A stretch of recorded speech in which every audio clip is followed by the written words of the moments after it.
The morning sun barely touched the horizon when I heard it, the deep, mechanical rumble that should not have been there. I rushed to my bedroom window and pulled back the curtains. What I saw made my blood freeze in my veins. A massive freight train sat parked directly across my property line, not moving, not passing through, just sitting there like a steel wall, blocking every single access point to my land. The locomotive stretched nearly 200 feet, its black bulk casting shadows across the garden I had planted with my own hands. I grabbed my phone and called the railroad emergency line.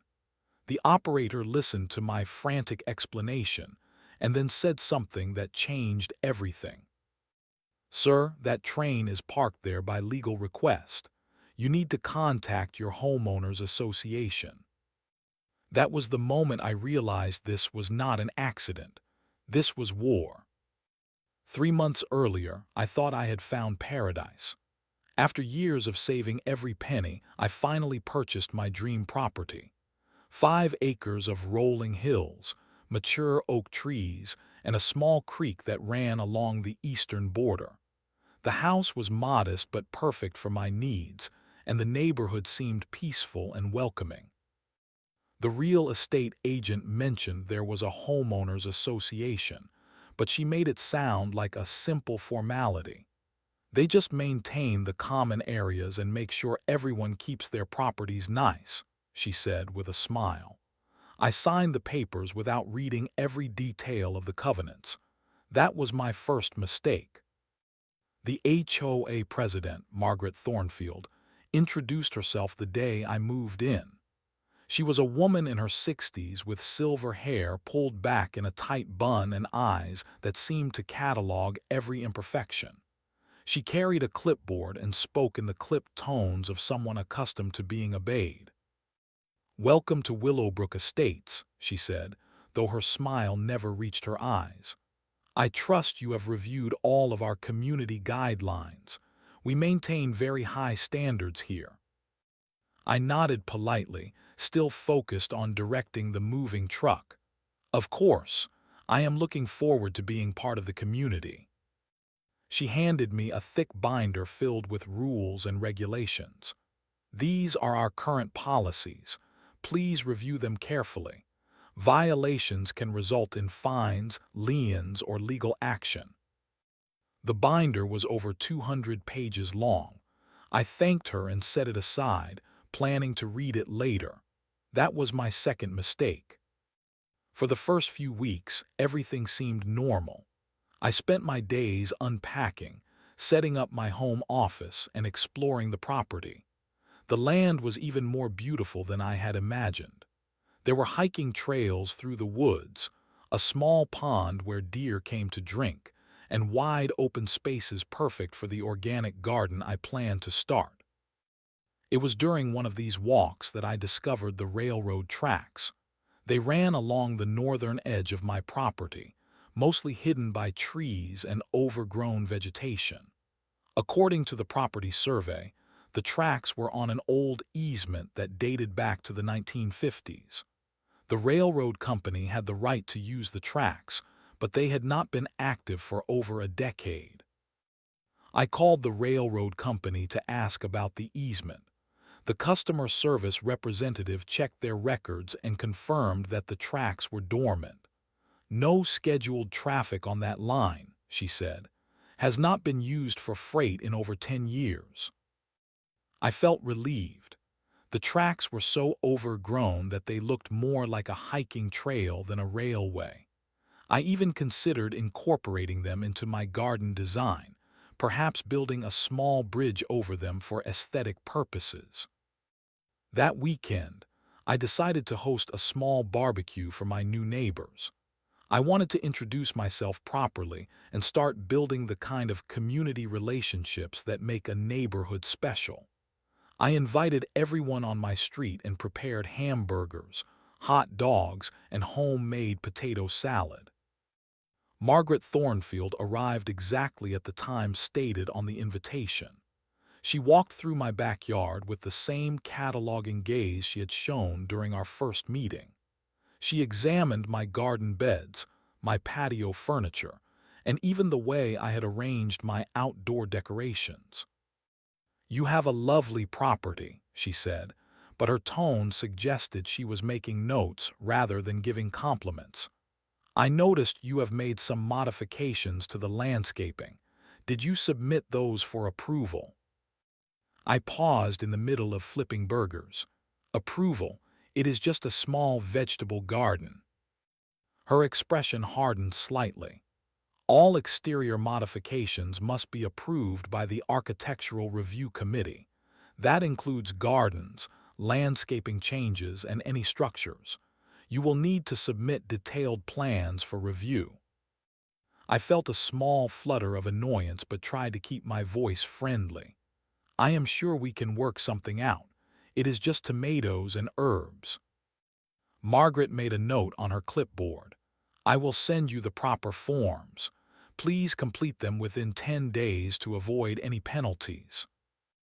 That was when I realized that Margaret Thornfield was not just the HOA president. She was someone who enjoyed having power over others. And somehow, I had become her latest target. The morning of the train blockade began like any other. I woke up at 6:30, made coffee, and sat on my back porch to watch the sunrise. It was a routine I had grown to love about living in the countryside. The peace, the quiet, the sense of space and freedom. Then I heard the rumbling. At first, I thought it might be construction equipment from a nearby development. But the sound was too deep, too mechanical. It was the unmistakable sound of a diesel locomotive. I walked toward the back of my property, following the sound. What I saw defied belief. A massive freight train was parked directly across the old railroad easement. Not just one car, but an entire train. The locomotive alone was the size of a small building, painted in faded blue and yellow stripes. Behind it stretched car after car of freight containers, creating an unbroken wall of steel that ran the entire length of my property. I stood there for several minutes trying to process what I was seeing. The train was not moving. It was not passing through.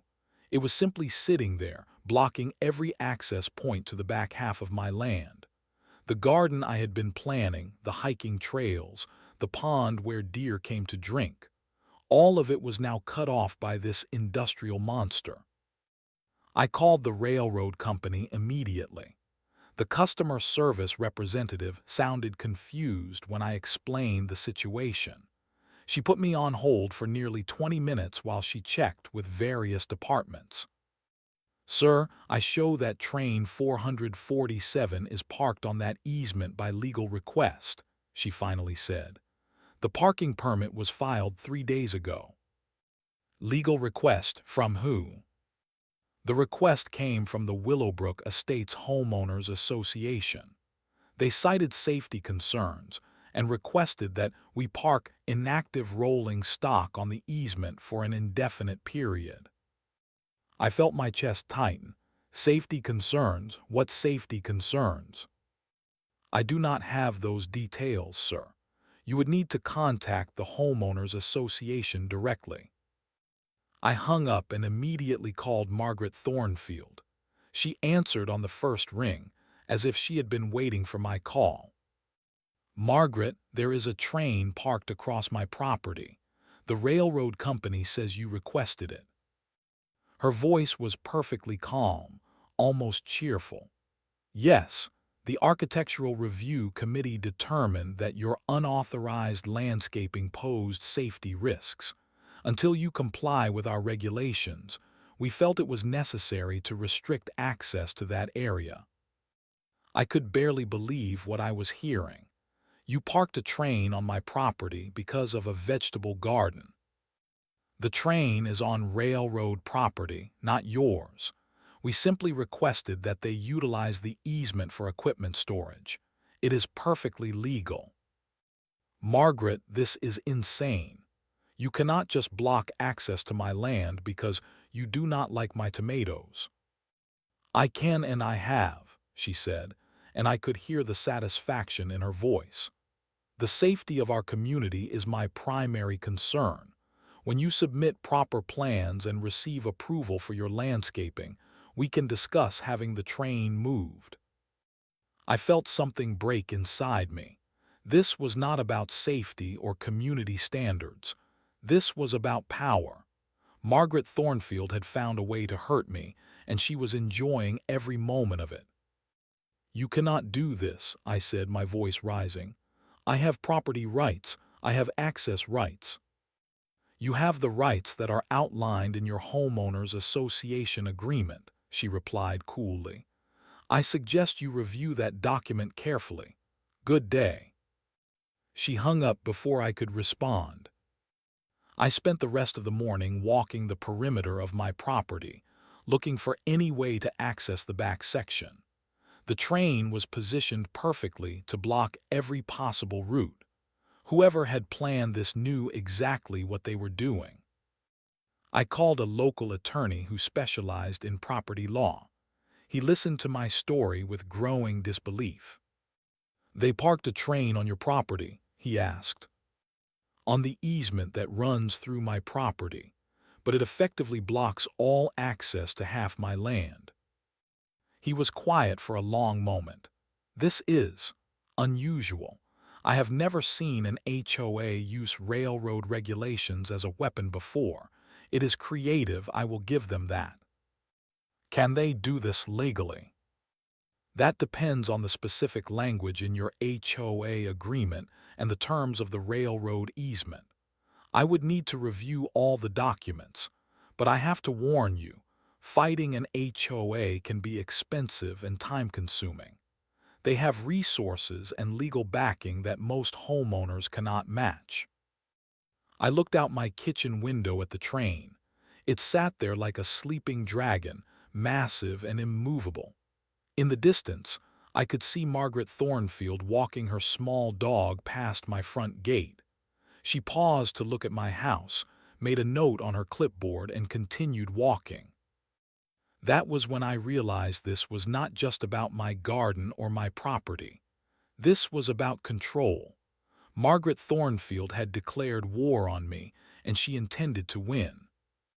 But what she did not know was that I had never been the kind of person to back down from a fight, especially when that fight involved my home, my land, and my rights as an American citizen. The train might be parked on my property, but this war was far from over. The next few weeks became a nightmare of legal paperwork and escalating harassment. I hired the property attorney at $200 an hour, money I could not really afford, but I had no choice. Every day the train remained parked across my land was another day of lost access to half my property. The attorney, David Chen, was thorough but not encouraging. After reviewing my HOA agreement, he called me into his office with a grim expression. "The language in your covenant is unusually broad," he said, spreading the documents across his desk. "They have given themselves extraordinary powers over property use, modifications, and even access routes." I leaned forward, studying the dense legal text. "But they cannot just block my land indefinitely, can they?" That is where it gets complicated. The railroad easement is legitimate, and they do have the right to park equipment there. The question is whether the HOA has the authority to request that parking. Your covenant includes a clause about safety measures and emergency access restrictions. David pointed to a paragraph buried deep in the document. Section 47B gives the HOA board the right to restrict access to any area deemed unsafe or non-compliant with community standards. It is vague enough that they could argue your unauthorized landscaping constitutes a safety hazard. I felt a cold knot forming in my stomach, so they can just keep the train there forever. Not forever, but potentially for months or even years, while legal challenges work their way through the courts. And that assumes you have the financial resources to sustain a prolonged legal battle. The cost estimates David provided were staggering. Between legal fees, expert witnesses, and court costs, I would need to spend at least $50,000 just to have a chance at winning. Even then, success was not guaranteed. Margaret Thornfield seemed to sense my growing desperation. The harassment escalated beyond the train blockade. I received violation notices for minor infractions that had never been enforced before. My mailbox was 6 inches too close to the sidewalk. My house numbers were the wrong font. My garbage cans were visible from the street for 30 minutes longer than the regulations allowed. Each violation came with a fine: $25 for the mailbox, $50 for the house numbers, $100 for the garbage cans. When I protested that these were petty and selectively enforced, Margaret sent me a certified letter explaining that noncompliance would result in additional penalties and potential legal action. The social pressure was even worse than the legal harassment.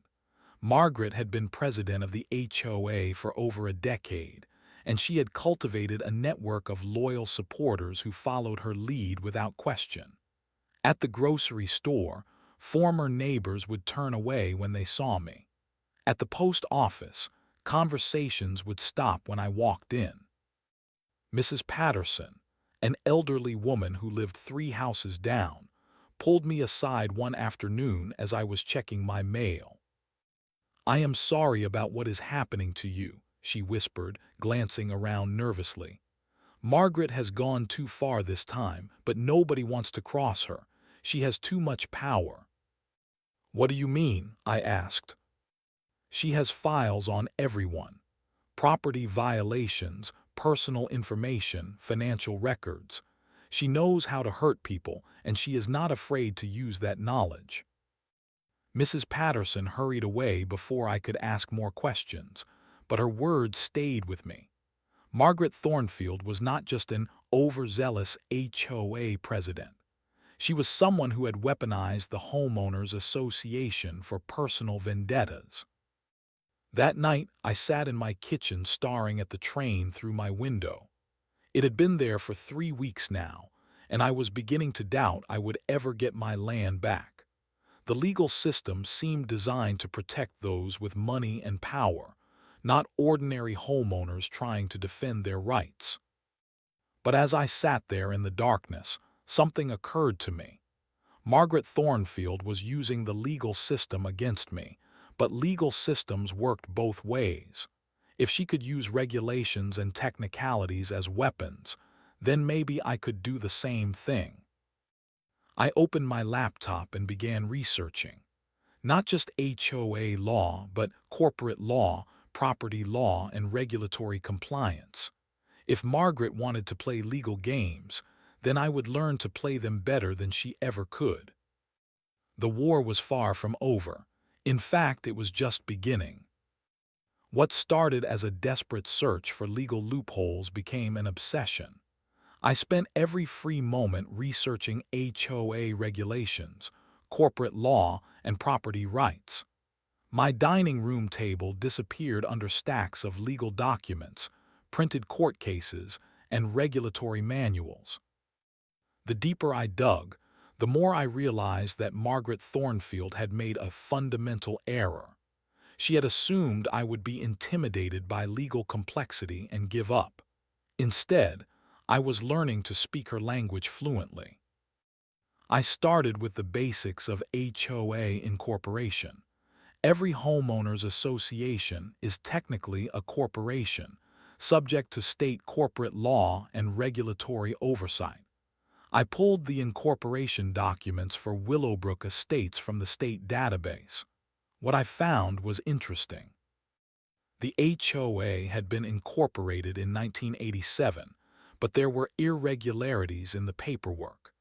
The original bylaws had been amended multiple times, but not all of the amendments had been properly filed with the state.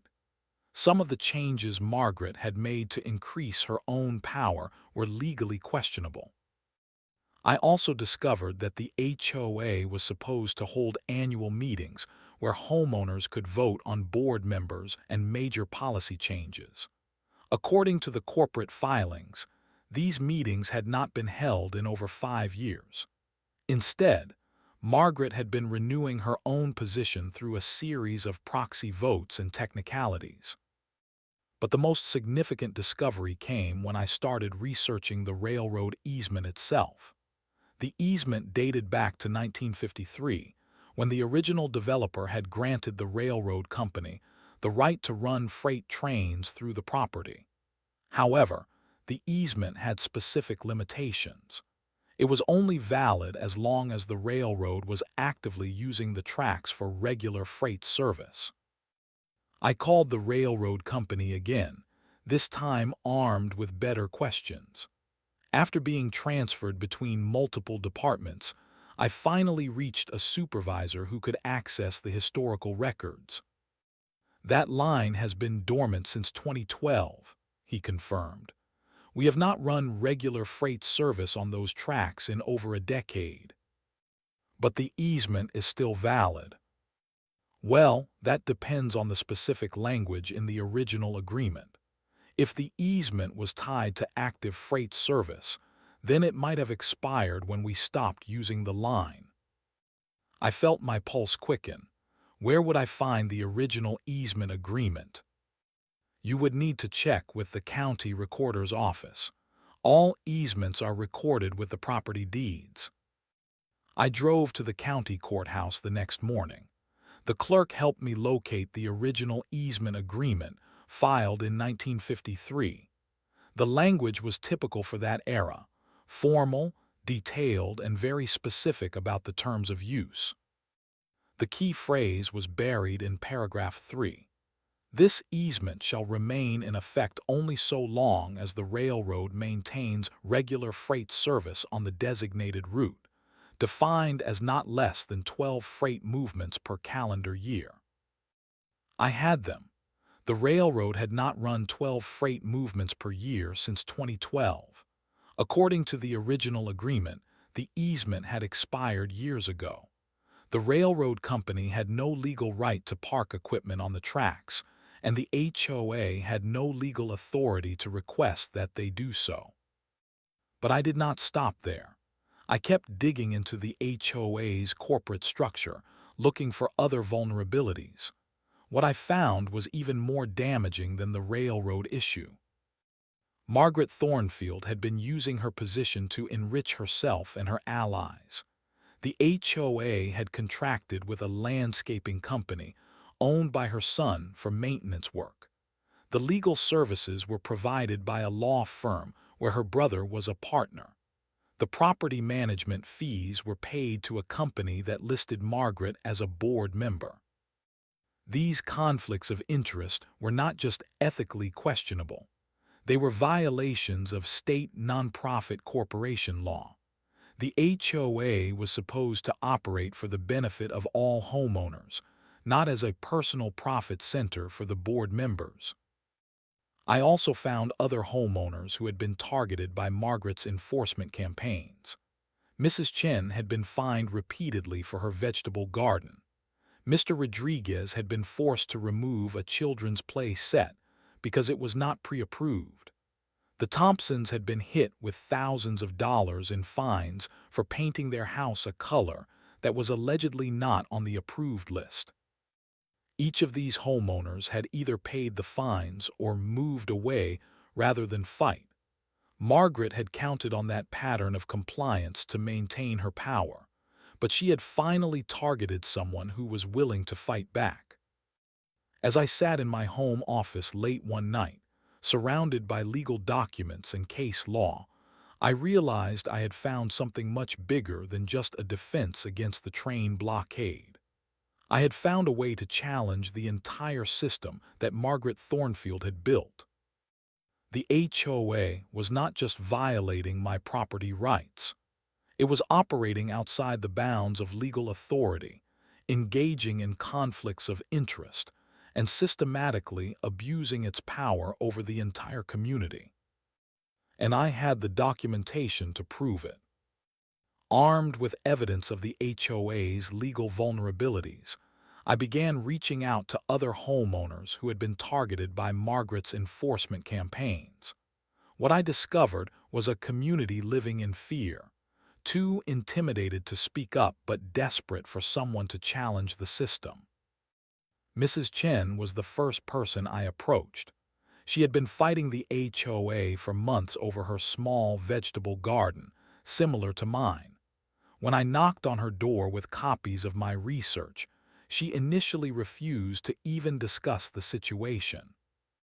"I do not want any trouble," she said, glancing nervously toward Margaret's house down the street. "I just want to live in peace." I spent nearly an hour explaining what I had discovered about the expired railroad easement and the HOA's corporate violations. When I showed her the documentation proving that Margaret had been operating outside legal authority, Mrs. Chen's expression changed from fear to anger. "She fined me $800 for vegetables," she said, her voice rising. $800 for tomatoes and peppers that I planted to feed my family." "She has no legal authority to fine you for that," I replied, "and I can prove it." Word spread quietly through the neighborhood. Mr. Rodriguez invited me to his house after his wife saw me talking to Mrs. Chen. The Thompsons called me directly after hearing rumors about my research. Within a week, I had spoken to 12 homeowners who had been systematically harassed by Margaret and her HOA board. Each story was similar: selective enforcement of petty rules, escalating fines for minor infractions, and threats of legal action that most people could not afford to fight. Margaret had turned the homeowners association into a personal kingdom where she could punish anyone who crossed her. But she had made one critical error. She had assumed that her victims would remain isolated and afraid. Instead, my research had provided a rallying point for collective action. I called David Chen, my attorney, to discuss the expanded scope of what I had discovered. He was initially skeptical about taking on the entire HOA, but when I showed him the evidence of corporate violations and expired easements, his attitude changed. "This is bigger than just your property dispute," he said, reviewing the documents. "If the railroad easement has expired, then the HOA has been operating under false pretenses, and these conflict of interest issues could invalidate years of board decisions." "What does that mean practically?" "It means we might have grounds to challenge the entire corporate structure. If the HOA has been operating outside legal authority, then their actions against homeowners could be nullified." David explained that state law provided specific remedies for homeowners associations that violated their corporate charters. In extreme cases, the state could revoke the corporation's legal status, effectively dissolving the HOA entirely. The idea was both thrilling and terrifying. Dissolving the HOA would free every homeowner from Margaret's tyranny, but it would also eliminate the few legitimate services the association provided. Property values might be affected, and some homeowners might actually prefer the current system despite its flaws. I decided to test the waters by organizing an informal meeting of affected homeowners. We met at the community center on a Tuesday evening, officially as a neighborhood watch, meeting to avoid triggering any HOA regulations about unauthorized gatherings. 15 people showed up. As we sat in a circle sharing our experiences, the full scope of Margaret's abuse became clear. She had been systematically targeting anyone who showed independence or questioned her authority. The fines, the harassment, the social pressure, it was all part of a deliberate campaign to maintain control. "She destroyed my property values," said Tom Patterson, whose house had been on the market for 6 months. Potential buyers see all these violation notices and fines in the disclosure documents and they walk away. She made my children afraid to play in their own backyard, added Sarah Rodriguez. They know that if they make too much noise or leave toys outside, Mama will get another fine. As the meeting progressed, I realized that dissolving the HOA was not just about my property rights anymore. It was about liberating an entire community from systematic abuse of power. But I also knew that Margaret Thornfield would not go down without a fight. She had built her entire identity around controlling the neighborhood, and she would use every tool at her disposal to maintain that control. The next morning, I received a certified letter from the HOA's attorney. It was a formal demand that I cease all unauthorized communications with other homeowners about HOA matters. The letter threatened legal action if I continued to interfere with the proper administration of community affairs. I read the letter twice and then smiled. Margaret had just made another critical error. By trying to silence me, she had confirmed that my research was hitting its target. And by threatening legal action, she had escalated the conflict to a level where all of her vulnerabilities would be exposed. I called David Chen immediately. "I think it is time to file our motion," I told him, "and I think we should go for everything." The morning I signed the petition to dissolve the Willowbrook Estates Homeowners Association, I felt like I was signing a Declaration of Independence.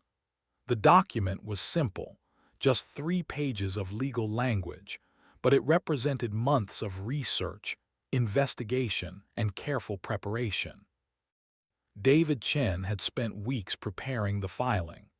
The petition outlined every legal violation we had discovered: the expired railroad easement, the corporate governance failures, the conflicts of interest, and the systematic abuse of homeowner rights.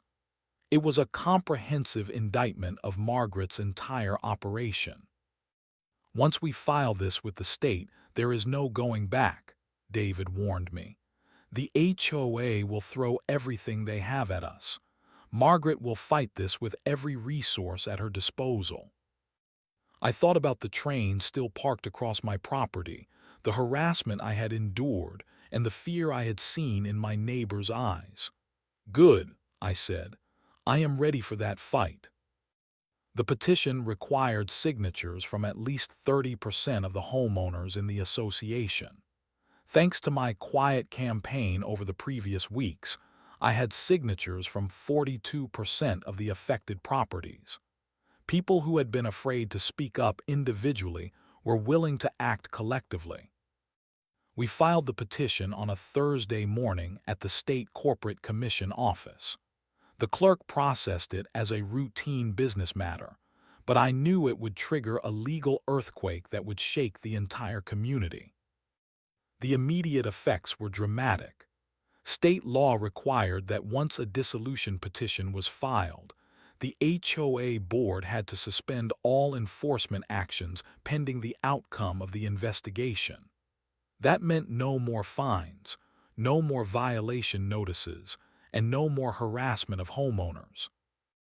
More importantly, the railroad company was legally required to remove the train within 48 hours of being notified that their parking permit had been issued by an entity operating outside legal authority. I called them personally to explain the situation. "So you are saying the homeowners association had no legal right to request the parking permit?" the supervisor asked. "That is correct. The railroad easement expired in 2012, and the HOA board has been operating outside their corporate authority since 2019. I heard typing in the background as he accessed the relevant records. "We will have a crew move that equipment by tomorrow morning. We apologize for any inconvenience." I hung up the phone and walked to my back window. The train was still there, but not for much longer. After 2 months of blocking access to my land, The iron monster would finally be removed. But the real victory was just beginning. The State Corporate Commission was required to investigate all of the allegations in the dissolution petition. That meant a full audit of the HOA's financial records, governance practices, and legal compliance. Margaret Thornfield must have been notified about the petition within hours of filing, because she showed up at my door that afternoon. She was flanked by two men in expensive suits who I assumed were attorneys. Her usual composed demeanor had been replaced by barely controlled rage. "You have no idea what you have done," she said, her voice shaking with anger. "You are going to destroy property values for everyone in this neighborhood." I stood in my doorway, looking at the woman who had terrorized my community for over a decade. "I am giving people back their property rights," I replied calmly. "Something you took away from them." "Property rights," she laughed bitterly. "You people have no idea how to manage a community. Without oversight, this neighborhood will turn into a slum within 5 years." One of the attorneys stepped forward. "Mr. Thompson, we are prepared to offer a settlement. The HOA board will agree to remove the train and waive all outstanding fines against you personally if you withdraw the dissolution petition." I had been expecting this offer. Margaret was desperate to maintain her power, and she was willing to give me everything I had originally wanted in exchange for leaving her system intact. "No deal," I said without hesitation. "This is not just about my property anymore. This is about justice for every homeowner who has been abused by your client's illegal actions." The attorneys exchanged glances. Margaret's face turned red with rage. "You will regret this," she said. "I will make sure you regret this." "I already regret something," I replied. "I regret that it took me so long to figure out what you were doing to this community." They left without another word, but I knew this was just the beginning of their counterattack. Margaret would use every legal maneuver available to fight the dissolution petition. She would try to discredit my research, challenge the signatures, and delay the process as long as possible. But she was fighting a losing battle. The evidence was overwhelming, and the state had both the authority and the motivation to shut down a rogue homeowners association. The next morning, I woke up to the sound of diesel engines starting up. I looked out my window and watched the train slowly pull away from my property. Car by car, the steel wall that had blocked my land for 2 months disappeared around the bend. For the first time in months, I could see all the way to the back of my property. The deer pond, the hiking trails, the garden space I had planned, all of it was accessible again. But more importantly, I could see the future. A future where homeowners would have actual rights, where petty tyrants could not abuse their neighbors, and where communities could govern themselves without fear and intimidation. The train was gone, and soon Margaret Thornfield's reign of terror would be gone too. The State Corporate Commission moved faster than anyone expected. Within 6 weeks of filing the dissolution petition, they had completed their investigation and issued a preliminary ruling. The Willowbrook Estates Homeowners Association had been operating outside legal authority for over 5 years, and the board had engaged in systematic violations of state nonprofit corporation law. The formal dissolution order was issued on a Friday morning in late November. I received the notification by certified mail, along with a cover letter from the state explaining the practical implications. All HOA-imposed restrictions were immediately nullified. All outstanding fines were canceled. All contracts signed by the board were subject to legal review. Margaret Thornfield's personal kingdom had been officially dissolved by a single signature on a government document. The immediate aftermath was chaos. Some homeowners celebrated, finally free from years of harassment and petty enforcement. Others worried about property maintenance and community standards without any oversight organization. A few people were genuinely angry, believing that the HOA had provided necessary structure and discipline. But the overwhelming reaction was relief. People began talking to their neighbors again.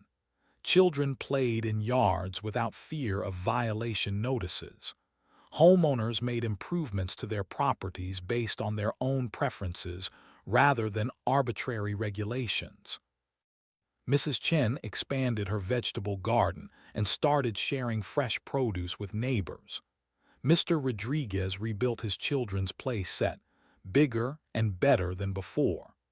The Thompsons repainted their house, a cheerful yellow color that would have triggered thousands of dollars in fines under the old system. I finally planted my organic garden in the space that had been blocked by the train. It was late in the season, but I managed to grow winter vegetables and herbs. Every morning, I would walk through the rows of plants and remember the months when I could not access this part of my own property. The legal consequences for Margaret and her board were severe. The state attorney general's office launched a criminal investigation into the financial irregularities and conflict of interest violations. Several board members were charged with fraud and breach of fiduciary duty. Margaret herself faced potential prison time for her role in the systematic abuse of homeowner rights. But the personal satisfaction was deeper than any legal victory. I had proven that ordinary citizens could challenge institutional power and win. The system that had seemed so overwhelming and permanent had been revealed as vulnerable to someone willing to do the research and take the risk. Other communities began reaching out to me for advice. Homeowners associations across the state were facing similar challenges with abusive boards and illegal enforcement practices. I started sharing my research methods and legal strategies with anyone who asked. David Chen helped me establish a nonprofit organization dedicated to defending homeowner rights. We called it the Property Rights Defense Foundation, and it quickly became a resource for people facing HOA abuse throughout the region.